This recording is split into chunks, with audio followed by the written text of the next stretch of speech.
Hey folks, Nathan P. Butler here. Welcome back to Nate's Favorite Deck Building Games, and this time we start another sub-series of Nate's Favorite Deck Building Games, looking at the Power Rangers deck building game. In this video, we're going to take a look at the core box, the original set, and the bonus box that was released as a promo to go along with it. Next time, we'll take a look at the other core box, which is the Power Rangers Zeo-based core box and its bonus box, and then take a look at all the expansions in future episodes here. I want to do this all kind of compact and quickly while I still have all the boxes in my possession and haven't recycled the things. So with Power Rangers, this is kind of the era that I am personally most familiar with. By the time Power Rangers was really hitting television and getting big around 93 into 94, I was heading towards high school. So to me, this was sort of on that verge of, is it a kiddie show? Is it a show that I enjoy? So I watched a bit of it, kind of through most of what I guess was the Mighty Morphin Power Rangers era, but really not much beyond that. So I'm sort of a lapsed Power Rangers fan. But what has got me into it more recently is, as we're getting into this anniversary period for Power Rangers, things like the Once and Always special on Netflix, the really solid fighting video game Battle for the Grid, and primarily the absolutely amazing comics being put out by Boom Studios. They've really added a lot of depth to the characters and the situations, and it turns out that the Power Rangers deck building game takes a lot of inspiration from the Boom comics. In fact, it appears to also share elements of art from those comics. Whether direct or inspiration, that I couldn't say for certain. I'm not that big of a geek on Power Rangers. But I'm really enjoying what Boom Studios has been doing prior to their reboot. Now I'll be reading the reboot at some time when I get the chance. But for now, I'm really delving into the Power Rangers deck building game. So what are we going to be covering in this episode? We're going to be covering the core box, the original box for the game, along with the bonus box that was a promotional item for it. Then next time we'll take a look at the other core box, which is based on Power Rangers Zeo and its bonus box. Subsequent to that, we'll be checking out each of the individual expansions with their so-called bonus packs, not bonus boxes, as we go along here to get caught up to the modern day with this series. We'll also be looking at the storage box and solo mode at some point as part of this coverage here. So, let's take a look here at the Power Rangers deck building game. The premise, of course, as a core set here, is that it is everything you need to play, so the power is on. Unite as the Power Rangers to assemble the Megazord and defend Angel Grove. Or, conspire as the villains to dominate the city with your powerful minions. In this deck building game, some players will be heroes, and some will be villains. You'll start with a meager deck that will become increasingly powerful as the game progresses, until you can unleash a powerful Megazord or Master attack. Play against one opponent or team up with a friend to take down the opposition. This core set will begin your collection with everything needed to play, but be prepared for more Rangers and villains to come. So the gist here is that this is actually a game with different play modes. Out of the box, it can be played with 2, 3, or 4 players. If you want to play solo, you are going to need the storage box that comes with solo cards that we'll look at in a future video. But if you want just the regular Power Rangers deck building game experience with just the core box, you can play basically with 1 hero versus 1 villain, 2 heroes on a team versus 2 villains on a team, or a 2v1 matchup that has some adjustments to it, where there's 2 either villains versus 1 hero, or vice versa. And the way this plays is very different than many other deck building games. The core deck building is there, but the way it plays out is different enough that even though I've only gotten into this fairly recently, I've really been enjoying the Power Rangers deck building game. So let's take a look at what it's all about. I will be referring to different phases as we go. So there's a start phase where you refill the grid to 6 cards.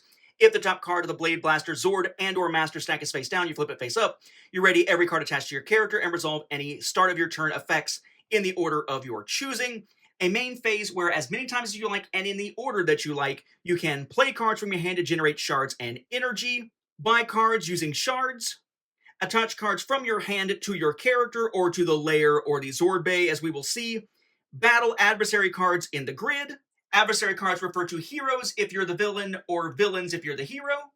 We'll see how battling works in a little bit when we look at those card types. Activating an ability by paying an energy cost, or discarding a ready card attached to your character, and then the end phase where you perform any at the end of your turn actions in the order of your choosing.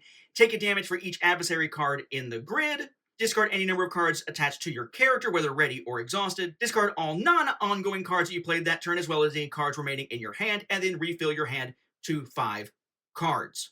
Some of that is going to sound very familiar for most deck building games, but some is decidedly not, as we will see. So each player is going to be represented by a character within the game, and this is a heroes versus villains game. There's always got to be heroes on one side, villains on the other. It's not a villain versus villain or hero versus hero type of game, at least in the way that it's designed. You could sort of homebrew it, but the way it's designed, heroes versus villains.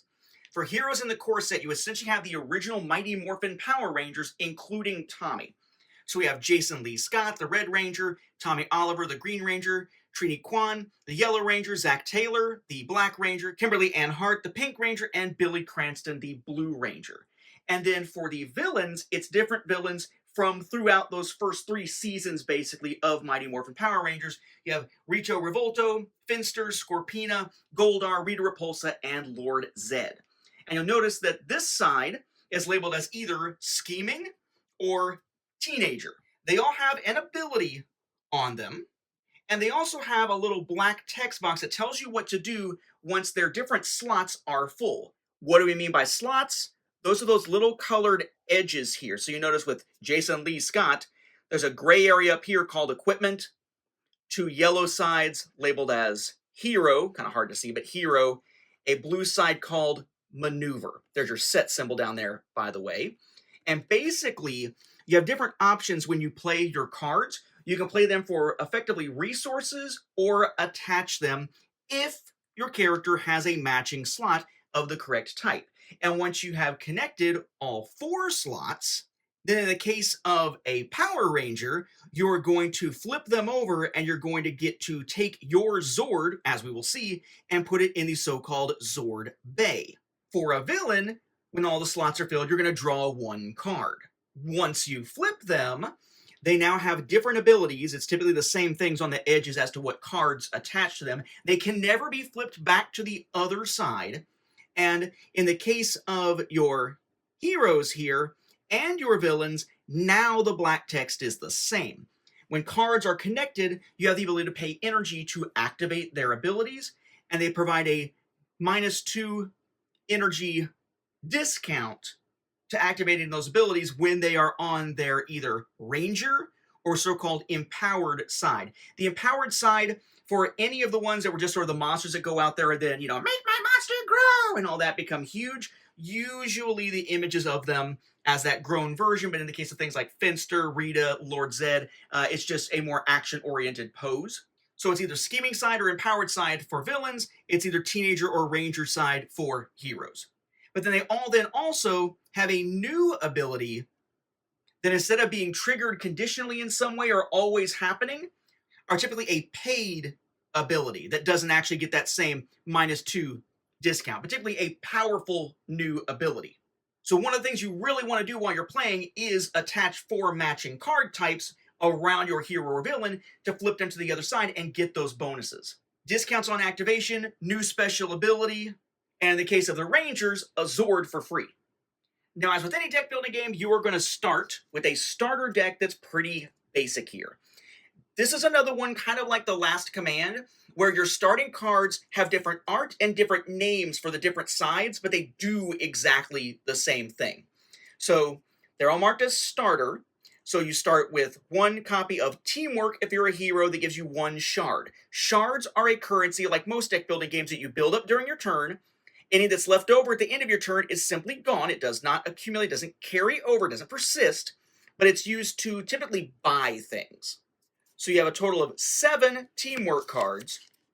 And you have Power Coin that gives you 3 energy. Energy does persist between turns, and that's what you use to pay for activating certain card abilities. So we'll see where that's tracked here in just a moment. You also have Attitude, right? The teenagers with attitude and all that. The next time you battle this turn, destroy up to 2 cards you control. We'll talk about battling here in a moment. But destroying cards is what you would see in most deck building games, right? You want to destroy cards to get them the heck out of there, using your weaker cards. And then recovery lets you heal 1, and if you have 20 or fewer HP, you'll heal 2 instead. We'll see where your health is tracked here in just a second. Again, they're the same abilities for the villains, but now they're called Mayhem, Putty Clay, disposable, and rebuild, respectively. Each side, not each player, each side, because when you're playing as teams, whether it's 2v1 or 2v2, you share your energy and health. Each side has a tracker to track your energy on the top and your health on the bottom. Your maximum and starting health is 30. Your maximum energy is 20, but your starting energy, at least in a 1v1 or 2v2 game, is 0. If you are playing 1v2, then the one player playing by themselves gets to start at 15.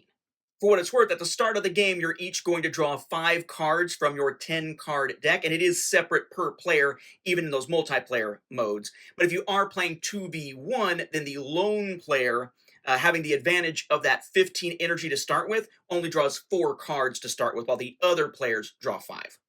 At the end of your turn, all your cards are going to be discarded if they're not out there on the table as some kind of ongoing thing, and you'll draw up to 5. So pretty much the typical deck building game stuff there. I would note, by the way, that to keep track of turn order as it passes between teams and all, they have these little 1 through 4 tokens that have heroes on one side, villains on the back. So if you are playing a multiplayer game, you lay these out respectively to make sure that you're following the correct turn order.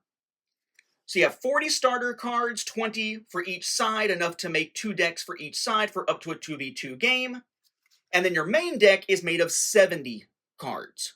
So you have 5 types of cards that could be inside the main deck. One type is a maneuver. This is my favorite art probably in the game. This is actually taken from the Go-Go Power Rangers comic.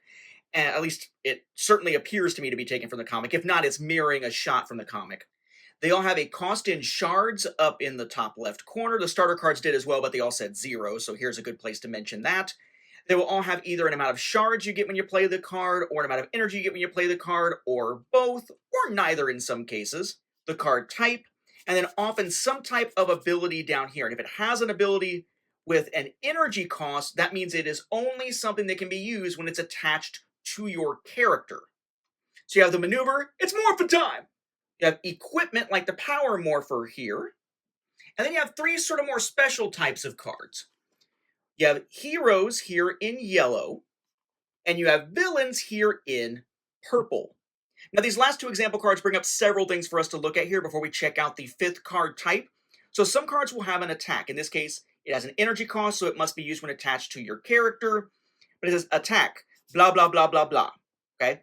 So an attack can either be targeted, meaning that if it's going to be blocked, it can only be blocked by the character who is being targeted, or you have non-targeted ones that can be blocked by anyone. Depends on the wording of it. But you have an attack, so in response, you might have a block ability. And typically a block has an energy cost, which usually would mean it can only be played when it's attached to your character.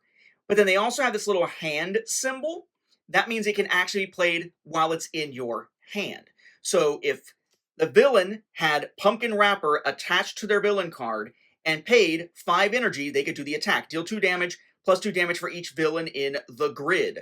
The main deck row is referred to as the grid in this game. There are always 6 cards in it at the start of your turn.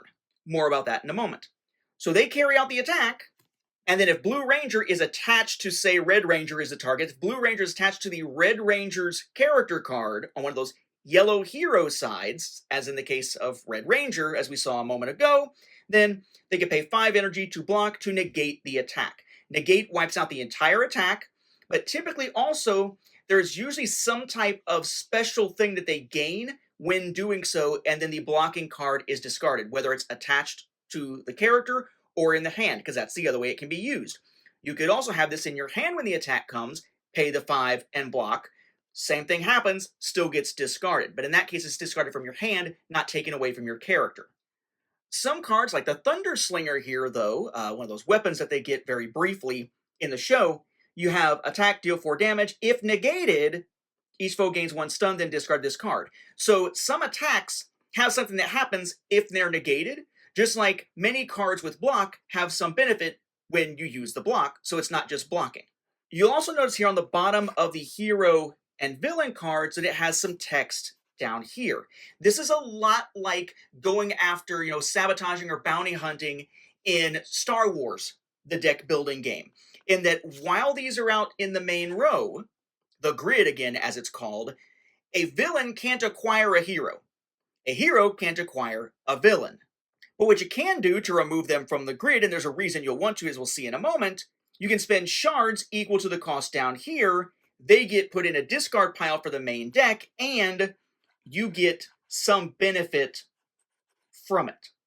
For what it's worth, in this core box, there are 8 different cards of these 4 types. You have 2 copies of each, for a total of 64 of your 70 main deck cards. The other type only has a single copy each here in the core set, and those are locations. These play like locations in the DC deck building game in that they are ongoing. You put it into play, it winds up out there on the table.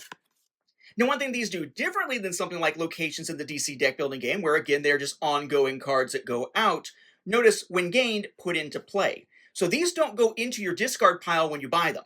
Instead, as soon as you gain it, it goes right out immediately to take effect, and only certain effects can cause them to be removed. Otherwise, they are ongoing for the rest of the game. Really nice, but there are only 6 of them in the game, again themed after Mighty Morphin Power Rangers like Ernie's Juice Bar, the Karate Studio, Andrew Grove High School, the Command Center, and so on. So, in typical deck building game fashion, you have your main deck, you have a river, or whatever you want to call it, a market of cards, in this case the grid, 6 cards to start with. At the beginning of the game, you're going to pull out 6 cards, and if there are more than 2 of a given type, you discard the third one that came out and keep going until you make sure that there aren't 2 of each type. Now, what types are out there is important for a number of reasons, most notably of which is the fact that at the end of your turn, if you are the hero, you are going to take 1 damage for any villain in the grid. Flip side, if you're the villain, you're going to take a damage for any heroes in the grid. That's why battling, which is what it's called when you take them out here, which we saw referenced right back on the attitude card and the disposable card, is important. But what if I don't want to buy something here? What if I can't afford it? Are there always available cards? Well, of course, it's a deck building game. That's pretty much the standard, right? There is an always available card here, and it is available to both sides despite being thematically sort of focused on the Rangers, called the Blade Blaster. This is a basic card. Like in some other games, it really kind of depends on the game. If one of these gets destroyed, so it's supposed to be removed from the game, it just goes back to the stack. You start with 12 of these. The way these get set up is you have them face down with just the top one face up, and you put it basically at the end of the grid next to the main deck. I'll explain why only one is face up in a moment. What about negative cards you could throw into the opponent's deck somehow? Well, yup, as we saw referenced on one of those other cards we looked at, there are 12 stun cards as well. How do you get rid of them? In this case, you heal 2 or more HP that turn to return it to the stack. Otherwise, it just clogs up your hand. These get put on the end as well, but they stay face up. Then each character kind of gets their own little mini market. I almost said miniature market, but it sounds like I'd be advertising the store. Their own little mini market off to the side that is just for them, with 2 cards that are just for that hero, and a stack of cards that is just for either heroes or villains. So in a 1v1 game, basically 3 different sets of cards. Every single hero has their own unique Zord. And the Zord gets set off to the side just for that hero. So maybe we're playing with Green Ranger Tommy. So Dragon Zord is going to sit off to the side. I'll just put it here just for Tommy to be able to purchase for 7 shards. Or remember, for a hero, when they flip from their teenager to their ranger side, they get their Zord for free. They can buy it for 7 early, but they get theirs for free when they flip. The other ones all get turned face down except for a top one. And this goes out to be another type of market just for the heroes to buy Zords from once they've bought their own. There is a little asterisk here because in the multiplayer game, if your teammate already has their Zord, then Zords become 2 cheaper. Every hero also has a signature item. This also sits out there with their Zord. They can purchase it at any time for 6, but only that character can purchase those cards. Likewise, for the villains, say we're looking at Rito Revolto, they have what's called a master card, not a credit card, a master card specific to them that only they can buy. Same thing if you're playing in a multiplayer game and your ally has already gotten theirs, then you can get your master or any other masters for a discount of 2. Says it down here on the bottom. Then the other master cards, again, face down with just the top one face up.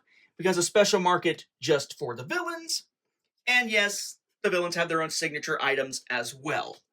So basically, it is similar in that each side has a special type of card that they have one of for themselves that they have to buy first, and then can access the ones for the characters who are not being used as heroes or villains in this game. Player character versions, that is.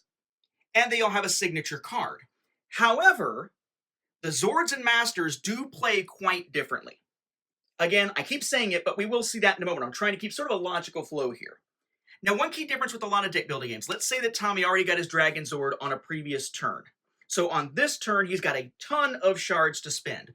So he knocks out Squat with Battling for 4. Let's say he's like super loaded with shards this time. Maybe he buys the Mastodon as another Zord. We'll see what happens to the Zords in a moment. Maybe he buys a Blade Blaster. Maybe he buys, I don't know, Disarm, whatever. He had tons and tons of shards. Notice here, as he's buying them, I'm just taking them away. I'm not refilling or flipping anything. Unlike most deck building games, things that are removed due to purchases do not immediately refill. At the start of the next player's turn, the main deck does refill the grid. The Blade Blasters flip back over. And if the top card of the Master or Zord deck is face down, it flips face up. This is so that there is a limitation of just what you can buy on a turn. For example, taking out this villain, right? Taking out Squat meant there are no more villains in the grid, so nobody is going to attack at the end of your turn. It would suck if you had battled him to get him out of the way, but then a new villain came right back out and it wound up being useless. So it only refills at the start of the next turn.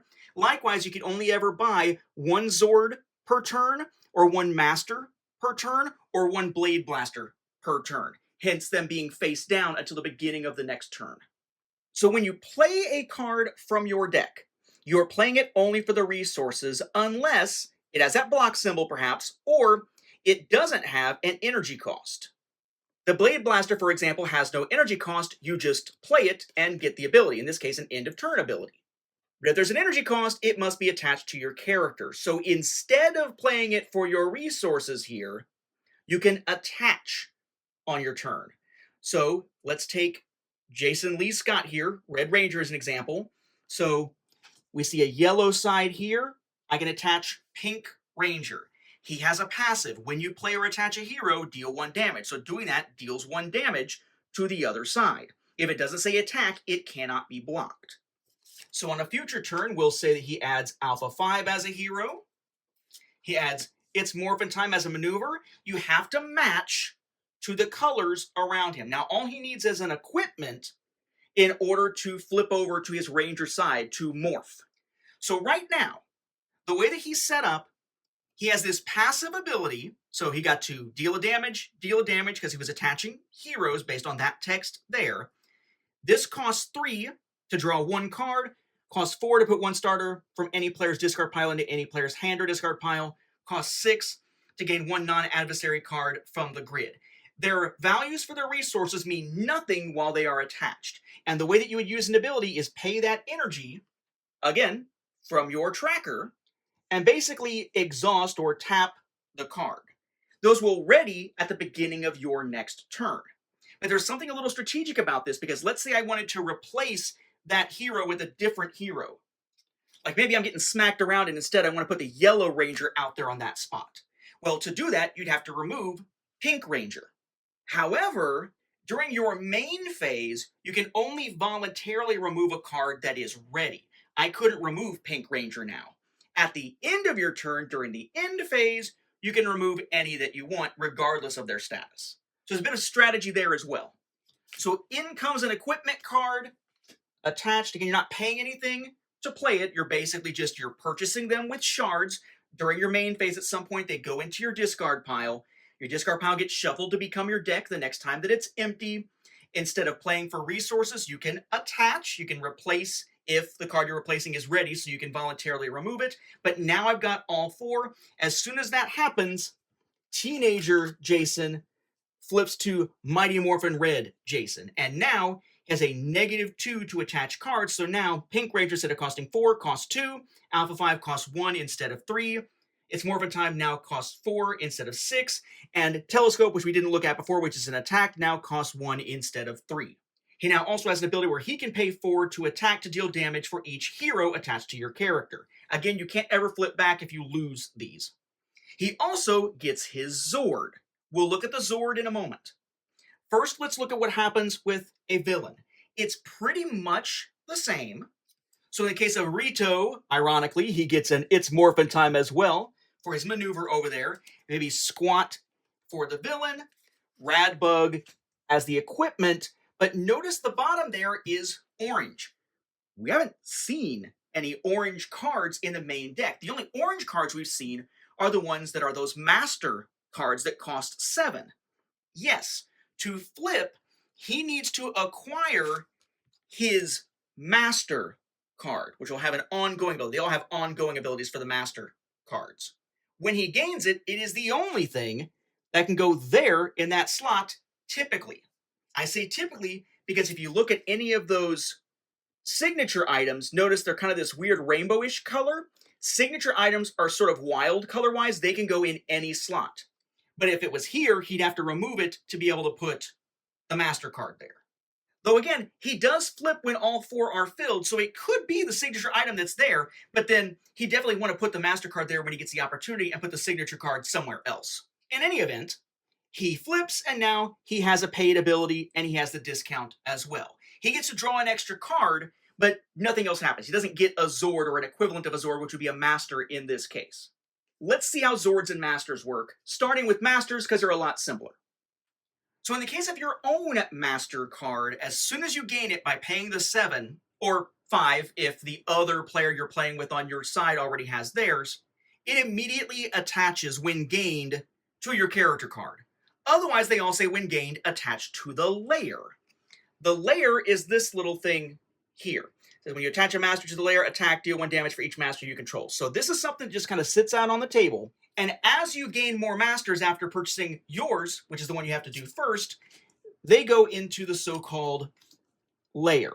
So when you attack, deal 1 damage for each master you control, including the one that you have on your card over here, so that would be 3 damage. But every master has an ongoing ability. So the more masters you purchase, the more powerful your ongoing abilities are going to be. Like in this case, he's spent a lot. He's got himself his own master, and he's got 3 other masters in the layer. So what happens? Ongoing, at the start of your turn, draw a card. He gets an extra card every turn. Ongoing, at the start of your turn, attack, target foe discards a card. So you're getting an extra card, you're knocking one out of the hand of your opponent. Ongoing, discard 3 cards from your hand to block, to negate, and attack. So you always have the ability to block even if you don't have block cards in your hand. Or ongoing, at the start of your turn, gain 4 energy. So an extra card, gain 4 energy, cause the other player to discard a card, and if you get attacked, you have a way to block even if you don't have block cards.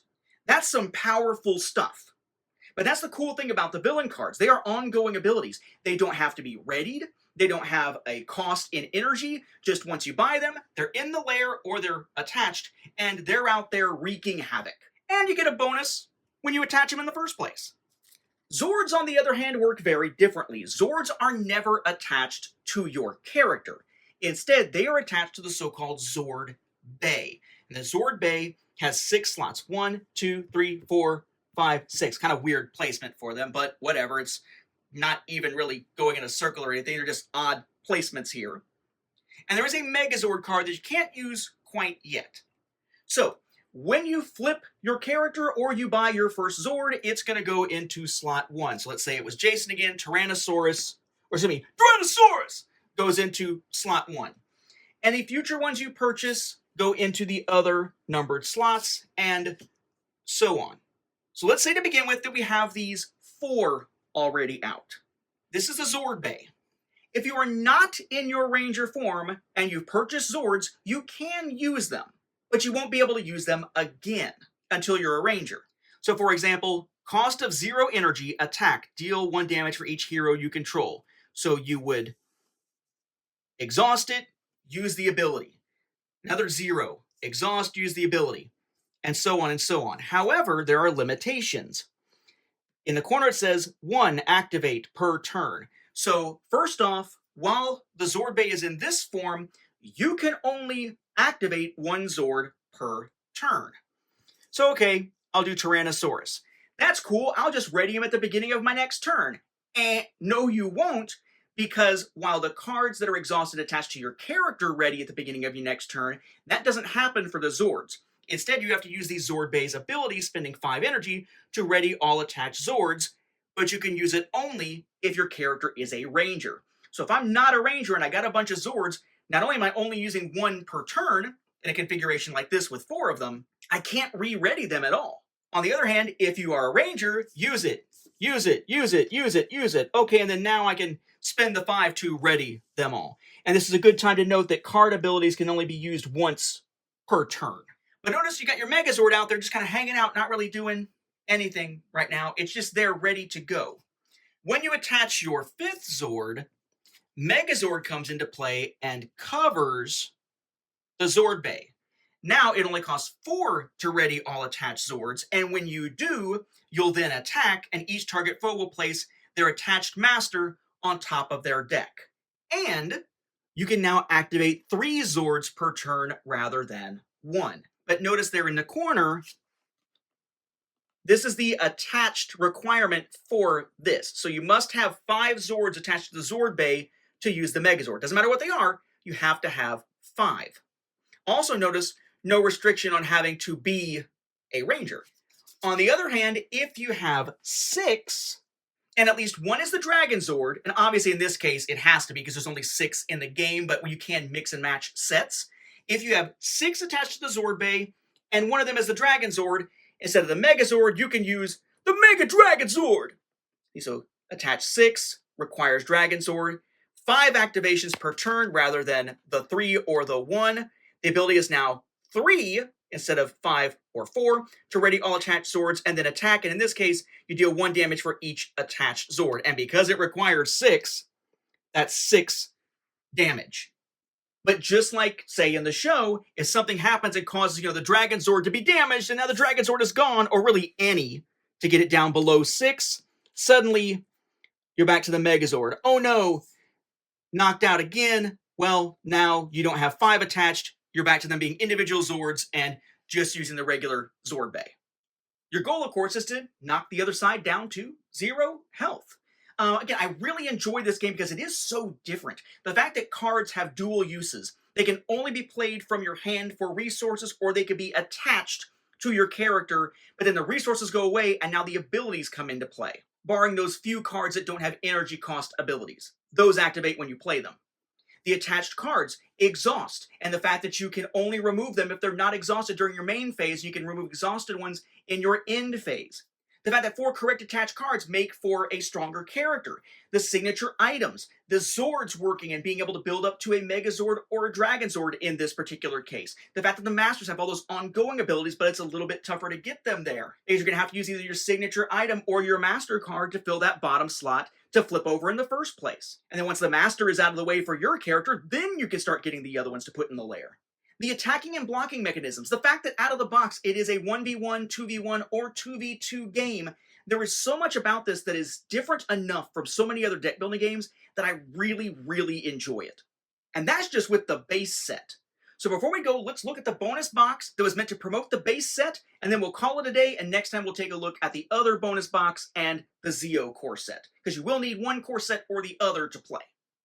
Now, there were some items that are promos that tie into the core box. The main one we're seeing here is bonus box 1. I would note that there are some upgraded plastic tokens, I understand, and foil versions of the various heroes and villains from that core box, but they were only ever made available at conventions and never again. They are virtually impossible to find.